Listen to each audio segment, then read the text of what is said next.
कि गुरु गृह गए तुरत मही पाला, अचरण लागी करे विनय विशाला। निज दुख सुख सब गुरु ही सुनाए, कही वशिष्ठ बहु विधि समझाए हो। गुरु जी को सारा दुख सुनाया।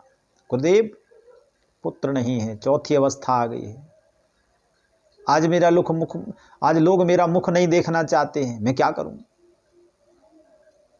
बड़े व्याकुल महाराज दशरथ जी। और जो दशरथ जी को गलानी हुई, यही गलानी आत्मदेव जी को हो गई। भागवत में कथा आती है कि आत्मदेव जी को जो गलानी हुई, एक ब्राह्मण आत्मदेव नाम के थे, मरने की इच्छा से बाहर निकले घर से। एक सन्यासी का वेश बना करके स्वयं भगवान आए। आत्मदेव से पूछा, मरना क्यों चाहते हो? आत्मदेव ने कहा कि मुझे गलानी हुई। बोले गलानी क्या है? बोले मेरे यहां पुत्र नहीं है, पुत्र नहीं इसलिए मुझे बहुत गलानी है, मैं मरना चाहता हूं। सन्यासी ने बताया कि आत्मदेव मरना क्यों चाहते हो? मरना कोई सजेशन नहीं है।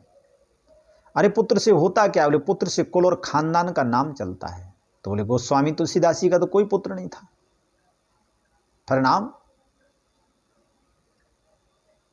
आत्मदेव ने कहा कुछ भी हो, मैं किसी गाय को लाता हूं ना, तो गाय वो बंधिया निकल जाती है।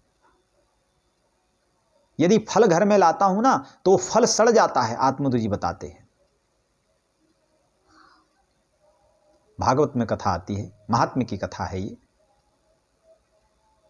आत्मदेव कहते हैं इतना ही नहीं, मैं अगर किसी दूध में दही जमाता हूं, दही को रख देता हूं, सुबह खोल कर देता हूं तो उसमें कीड़े पड़ जाते हैं, मैं इतना अधर्मी हूं।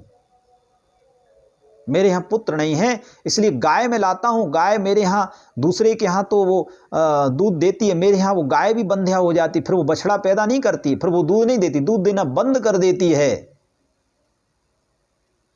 इसलिए आत्मदेव जी कह रहे हैं कि मुझे पुत्र चाहिए।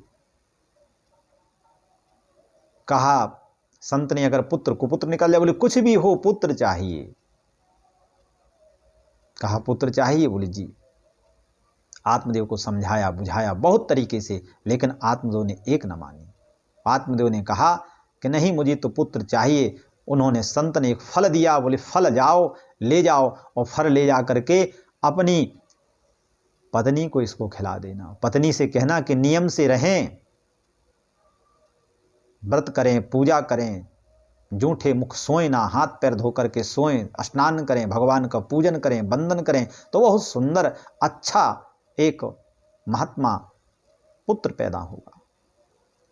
आत्मदेव को फल दिया, आत्मदेव फल लेकर के चले।